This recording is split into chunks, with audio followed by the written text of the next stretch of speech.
into,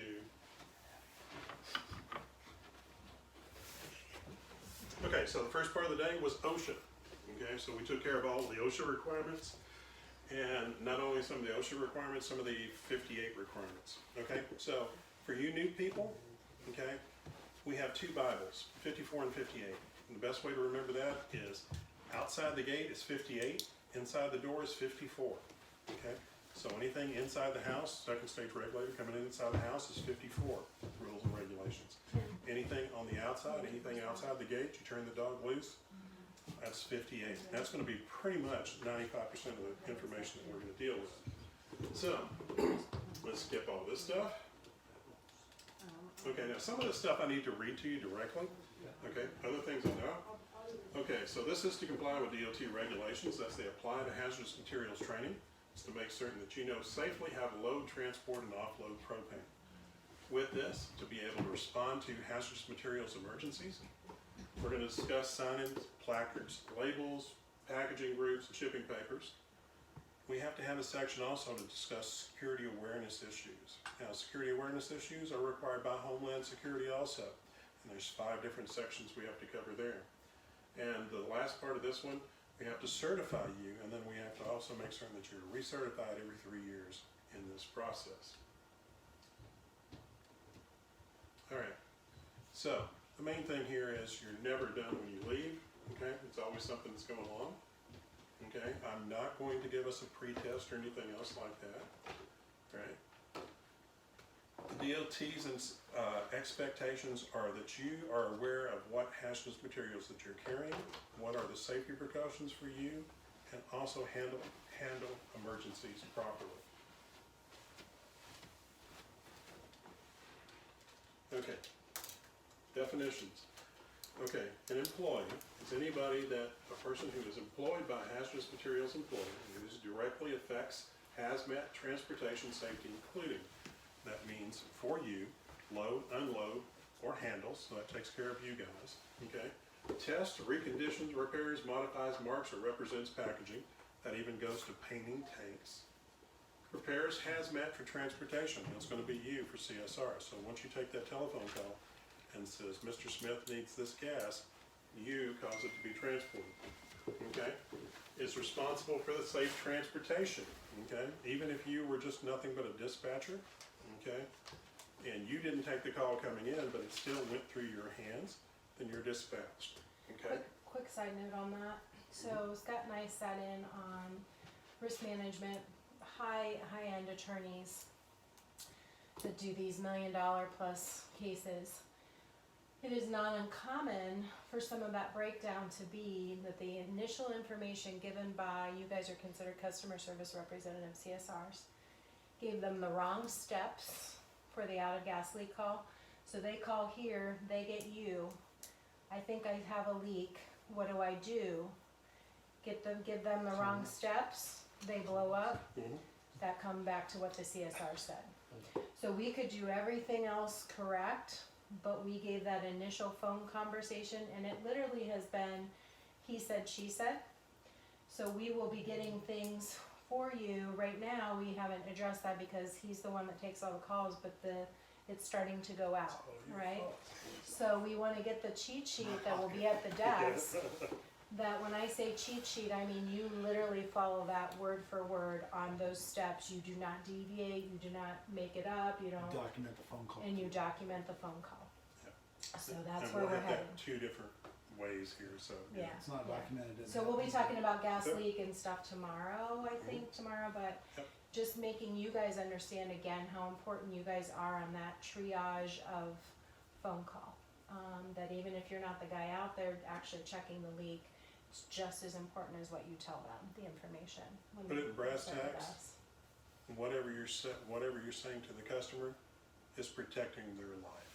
Literally. So. Even when it feels like it's over and above, like, you know, I Yes. smell gas. Well, okay, then you get out. Well, I don't smell it. I mean, it ain't that heavy. No, you get off the phone, shut the tank off, get out of the house, call That's it, 911. step by So step. we'll be going over that. Okay, so the employer, these guys, okay, are somebody that hires an employee, has 1 or more employees, that causes it to be shipped in commerce, So there's actual transfer of monetary funds for that, causes it to be shipped, okay, or repackages, resells, remarks, redoes any type of transportation. And transportation is this: DOT considers it if you move that wheel more than 2 foot, they stop you on the road and they tell you, okay, we're doing an inspection, and then they tell you get back on the truck and move 2 feet. That starts the inspection all over again. Okay, so whenever that vehicle stopped, whatever can be done at that time, the inspection and everything, that is a snapshot in time of that location. All right. As soon as those wheels rotate more than 180, it's a whole new inspection.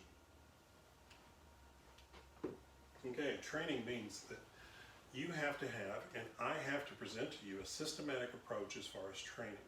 This has to be done for every single employee that comes in. They get the same speech the same way each time. Okay, oops, sorry about that. Okay, you have to have systematic testing. The testing has to be involved over the materials that you are actually covering, has to be relatable to, and has to be answered during the course, and that it has to be documented. And this documentation must be provided at all times to ensure the hazmat employee has the necessary information, okay? And not only that, you're also going to get a pocket card from me that you keep with you. Anytime that you get a roadside stop, you're going to be able to pull that in. They're going to ask you, have you had hazardous materials? And you can pull it out and say, yes, you have. Okay, so you're going to be getting that from me also. Now, we all know what a cargo tank is, okay? But the main thing here is I'm going to skip ahead real quick, is no matter what you put propane in, it's considered a package, okay?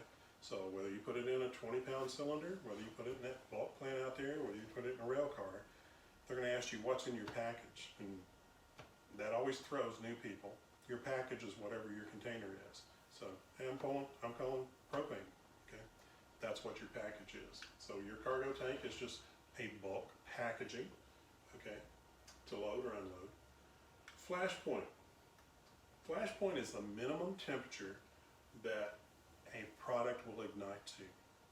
Now for us, it's 920 degrees. That's the actual degree, spark or whatever you want to call it, to ignite propane. It's pretty high compared to a lot of other gases. Butane, gasoline, you're in the 200, 300, 400 degree range. For us, it's pretty high. It's 920 degrees. Okay? You're going to see a lot of definitions with HMR. HMR just means it's Hazardous Materials Regulations. And this is the biggest one. If there's one word I want you to forget from your vocabulary, is the word accident. Okay?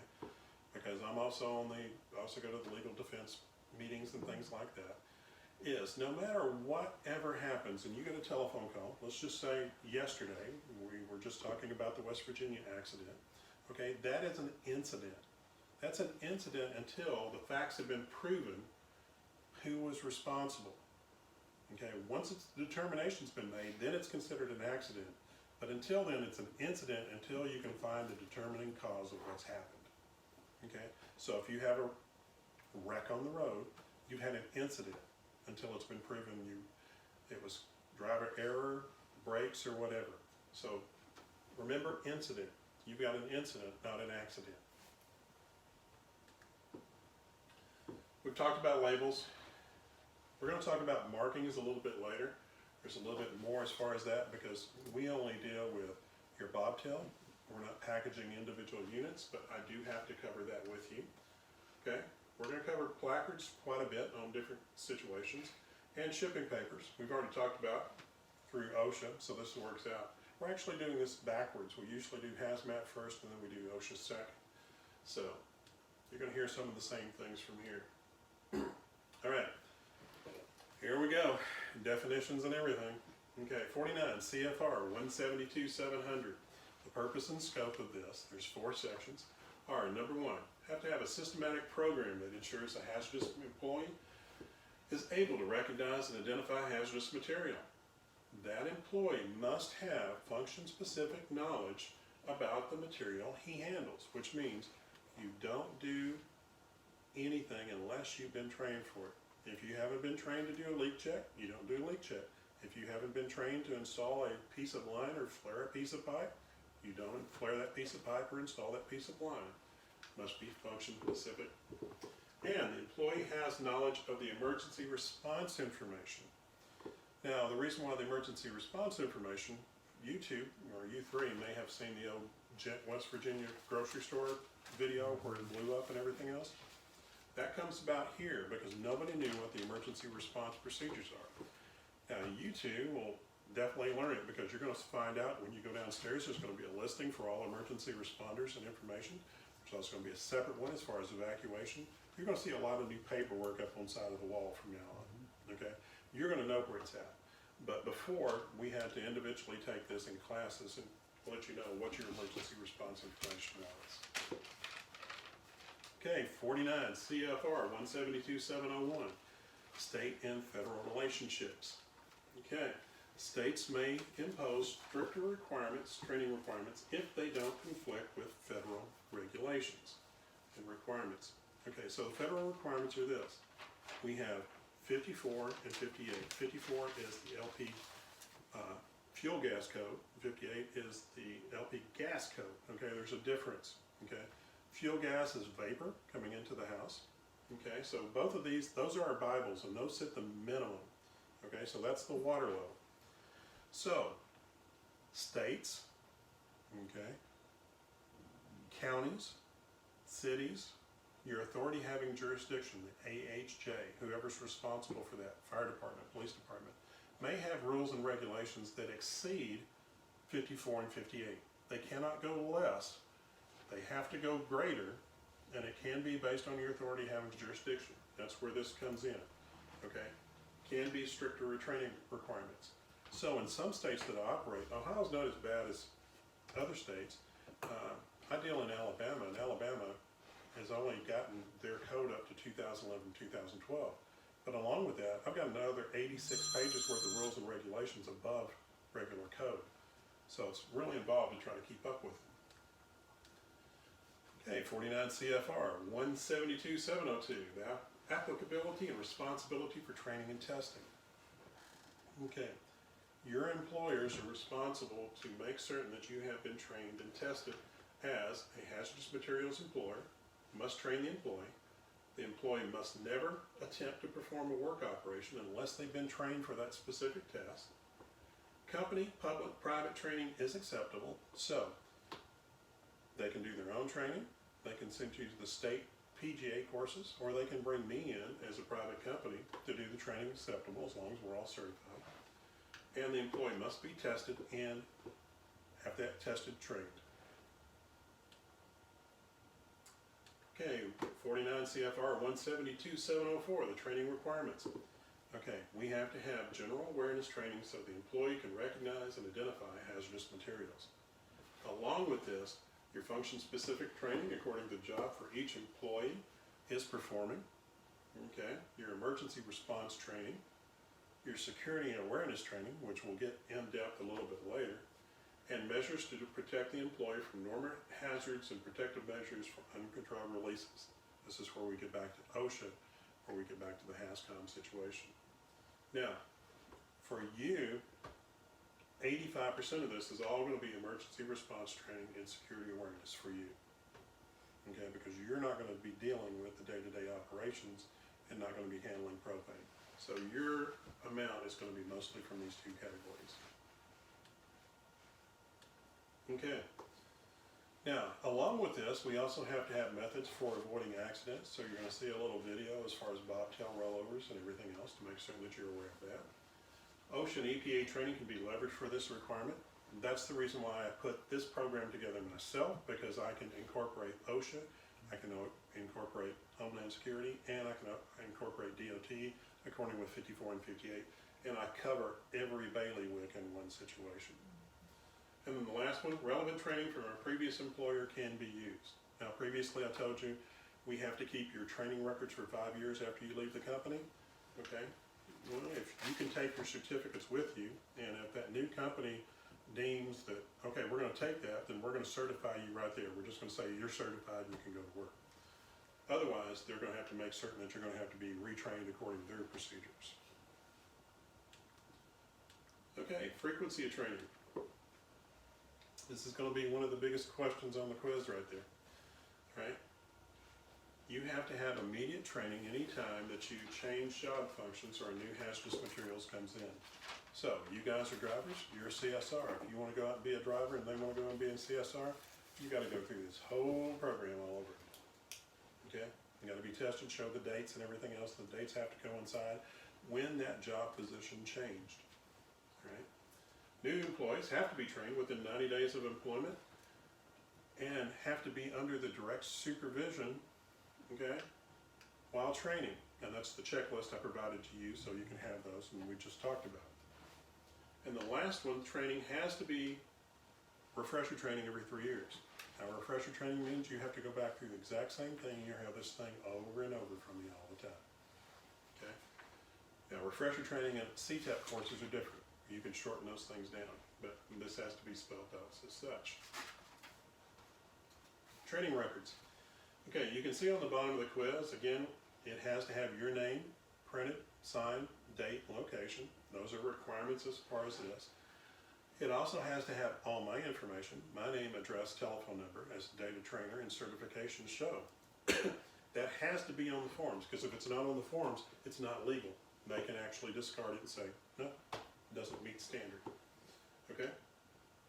And it's a certification that the employee's been trained and tested in accordance with the regulations as of that date. So as of today, 2019 and stuff, everything that I have in my program is up to date. General awareness. The main thing is you're dealing with a hazardous chemical. You may not think about it, you know, but you are, so it's to raise the awareness for you. All right. What is a hazardous materials? It's anything that's capable of posing an unreasonable risk to health and safety and property when transported in commerce and which has been designated as so. Okay, now it can be hazardous substances, it could be commercial waste, it could be marine pollutants, any type of elevated materials.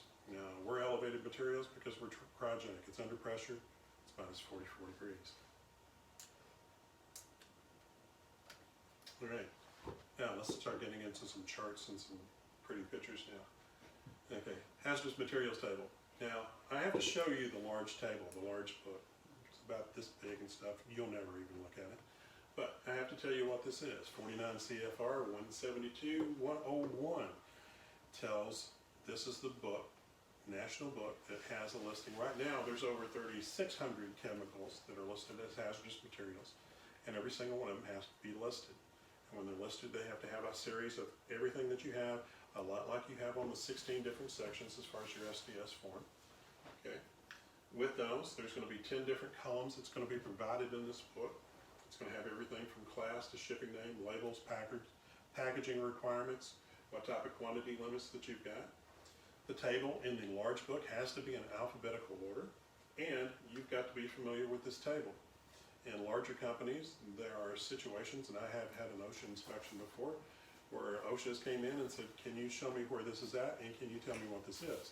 Now, for small companies, you're not going to have that issue, but because we dealt with federal requirements, and that was all because at the time we were trying to corner the R12 at that time with Ashland. So be aware, if you try to corner a market, they're going to be coming in and really trying to hold you accountable for everything. Okay, this is what the book looks like. If you actually open it up, this is what you'll see. You'll actually see the product name here. You're going to see information, UN 1075 for us, that's going to be our propane information. Any specific items that's going to have, and all the little guidelines down at the bottom. It's going to give the packaging requirements, quantity limits, and if it happens to be for overseas or intermodal transportation, it's going to have information as far as that. Now again, don't worry so much about this. I just have to show you this and let you know what it is, and I have to read it off for you because it's part of code. Here's what you need to be aware of. Okay, we're in the 4-year cycle, so we've just come up. So this is the emergency response guide. Okay, you got 2 books. Well, we'll get into trucks a little bit later, but this is the first one that we're going to talk about. This is the new 2020 book, come out October 1st. And this is the same thing as the large book that you've just seen previously. Instead of having all of this here in a large hardback format. It's now an emergency response guide such as this. This has to be in every hazardous materials truck. So this has to be in your bobtails, has to be in your service trucks, anything that you're carrying propane in has to be in. So, question on the quiz is this. How many different classes of hazardous materials are there? There are 9 different classes of hazardous materials. So here we've got explosive gases, fuels, and everything else. Don't worry about that. The only thing I want you to remember is 9 classes of hazardous materials. Okay, so when you're taking a look at the individual classes, and I'm a Southern boy, so I break this down in terms that I'm used to slinging off, Big okay? bangs, little bang. Yeah, you got class, you got division, okay? I just put this in, okay, there's your chapter, there's your verse, okay? So, your chapter, your class is gonna be class 1. This is gonna be for explosives, okay? It's gonna be the worst class you can get. Okay, the divisions are broken down into verses. A 1.1, this point 1 is going to be the most dangerous in that particular class. As you go down to point 4, point 5, point 6, you can see this is nitro and dynamite. Very unstable, very explosive, anything can happen to it, mass explosions. But when you get down to things like blasting caps, okay, blasting caps take a lot of electricity, a lot of energy to get them to start the process going. They're really safe. You can sit there and toss them around, put them in your back pocket, and do whatever you want to with it. But if you get a point 1 on a class 1, you know that's as deadly as you can get. But if you get down to point 4, point 5, it's still explosive, okay, but it's not as deadly. It's a caveat, your bang for your buck, okay? So just remember, class is always going to be your chapter. The division is always going to be your verse. It's going to tell you the little things underneath it. So any questions about that? All right, let's talk about class 2. Now this is going to be quite a few questions on the quiz, just to let you know. But don't worry about it. First of all, I'll make it real easy for you. This is a placard, okay? A placard is 10.8 inches in diamond shape. So remember that. Any placard's diamond shape. Okay? They have to be contrasting colors. Okay? Red and white, black and white, green and white. They have to be contrasting colors. This number right there has to be in lettering in a size that you're able to reach at least 250 feet away to keep yourself a safe distance away. So, first question on the quiz is this. All placards are diamond shaped. Okay? Number 2. What's the markings for propane? The markings for propane are we are a class 2 gas, we are liquid petroleum gas, UN 1075. Now UN 1075 is a United Nations code for propane. Now used to there were, if you were in Europe, if you were in South America, there were different code numbers for propane. Well now everybody is consistent on UN 1075. So we're going to have a flammable signal right there. That's the new flammable under the GHS. There's our 1075 for DOT markings, the UN 1075. And class 2 is our gas. Now I look to be probably 2023 or 24, we will have to change all of our placards because they're going to mandate we're going to have to put 2.1 there. All right, it's a money-making proposition and just something that's coming up. So, but those are going to be the 3 things. Placards are always going to be diamond shaped. We are a class 2 gas, and we are liquid petroleum gas, UN 1075. Any questions there? Okay, under class 2 gases, there are different things. There's non-flammable, non-toxic, and toxic gases. Now we have one benefit to being a class 2 gas is we don't have to list if we're corrosive, non-corrosive, and all the other rules and regulations. So for anything for us, it's always going to be non-corrosive. So we get a big benefit here. Okay, I'm going to hit real quick on these, not go into in real depth. Okay, flammable, we talked about in OSHA. If it was flammable, it was 0 to 100 degrees ignition. Okay, combustible was going to be 100 to 200 degrees. So when you say a flammable liquid, you know it's 100 degrees or less. So you either have flammable liquids or combustibles, which are going to be 100 to 200 degrees. And that's gonna be the difference between the two placards in class 3. Okay, other flammable substances. Did any of you ever have a high school or college science teacher that ever brought in a piece of sodium? Just a little bottle of sodium and toss it in water? Okay, sodium is a flammable solid. Okay, you can have just a little piece that looks like a Rice Krispie treat and you toss it in water and it runs across the top of the water as scalding and then it explodes. Okay, and we're talking not a little explosion, enough to blow half the water out of the glass. Okay, so that is a flammable solid. That would be a class 4. Okay, other substances that you may have, something that would, it's going to emit in contact, you would gas off, okay, from these solids. Class 5 is going to be oxidation. Anything that's going to have oxygen. Okay, and you're going to see a lot of this in hospitals and everything. Okay, now different kind of placards because it falls under HS 101, Home Science 101. They have different placards, but for us it would be the same situation if we were shipping oxygen, same placards and peroxides. Number 6, toxic substances. Okay, I told you earlier about these skull and crossbones when they finally determined on this. Well, it's taken them that long for the biohazard there. How are they going to mark this this type of waste for 100, 200, 500 years down so they can determine it? So that's what they were really having fights about as far as that information there. So they needed to make certain the society, when it was all blown up, could still figure out, don't touch it. Okay? Now, where do you see these all the time? You see these anywhere when you go into the doctors and you see the little sharps, you know, for your needles. Okay? That's where you're going to see the biohazards, infectious substances. Now, infectious substances opens up a whole new category too. If you have anything there and you have anything marked in your house with this, or not your house, but your business, then you also have to be aware of, you need to have a blood-borne pathogens policy and procedure. Because if somebody cuts themselves and they have blood, then that falls under infectious substances. Yeah.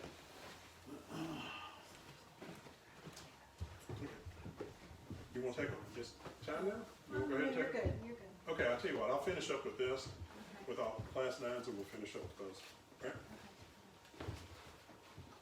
Okay, class 7's radioactive material. Pretty much self-explanatory for radioactive. Class 8's corrosives. So here you're talking battery acids and things like that, something that's going to eat into you very quick. Now the last one, okay, everybody's got a junk drawer.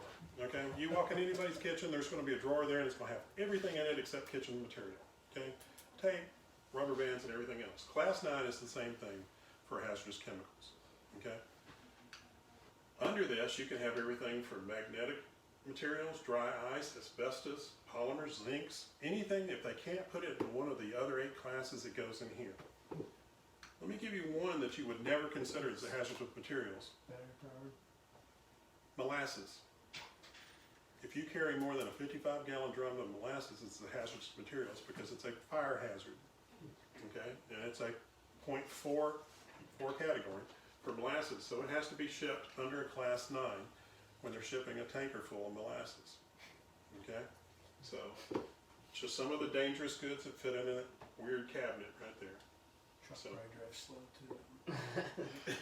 Yeah. So, okay, That's so a let's dad go- joke, by the way. That's what my kids would say. Dad joke. Dad joke.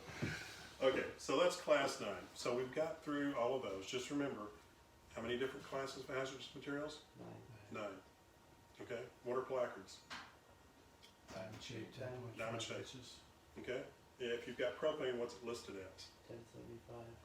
UN 1075, liquid petroleum gas.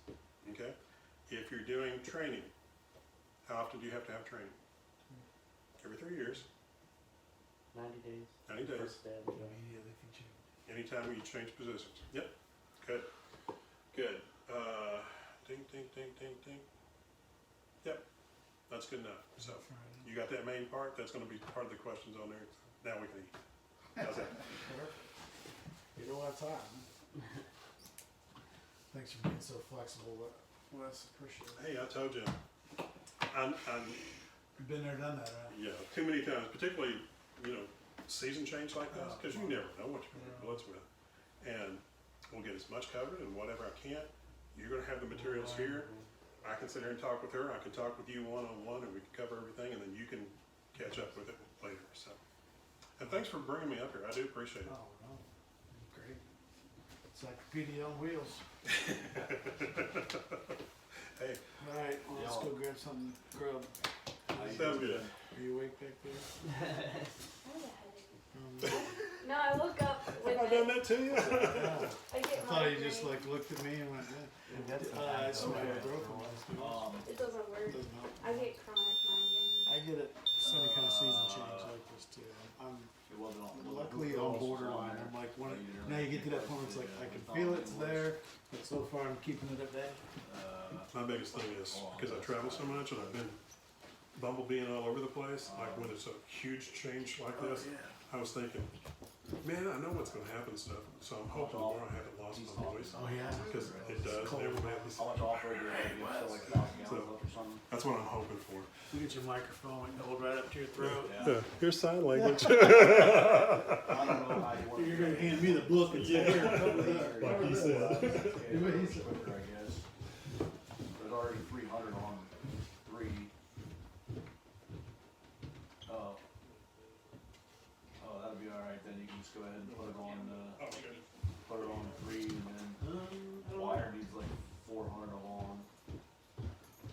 So I guess you just put that all on 3 and go about your business.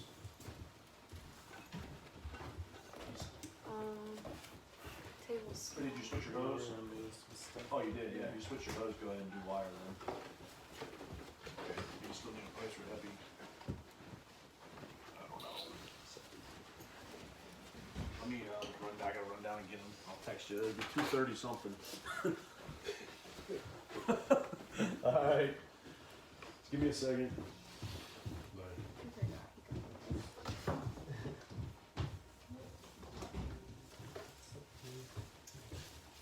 There we go.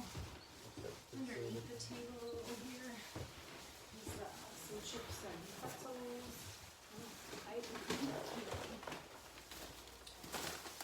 And then we've got some salad. We'll pop out. These plates.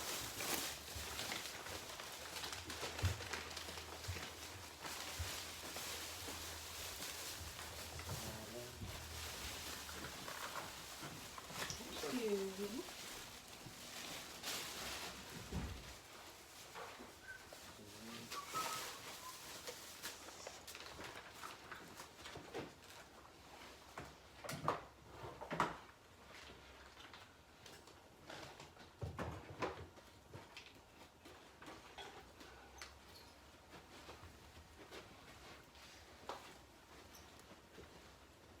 So what was Nashville's weather? When I left, Yeah. 64 degrees. Oh jeez. That's, I just saw on my thing, it's only supposed to be, what, 26 tomorrow? Ooh. So you guys are gonna go Arctic blast too, huh? I don't know if they've actually had sleet or snow, but I wouldn't be surprised. I mean, in general, Mhm. your winters aren't severe, correct? No. No? Severe That's a is good idea, Will. Yeah. It'll probably be fine, yeah, it'll probably be fine.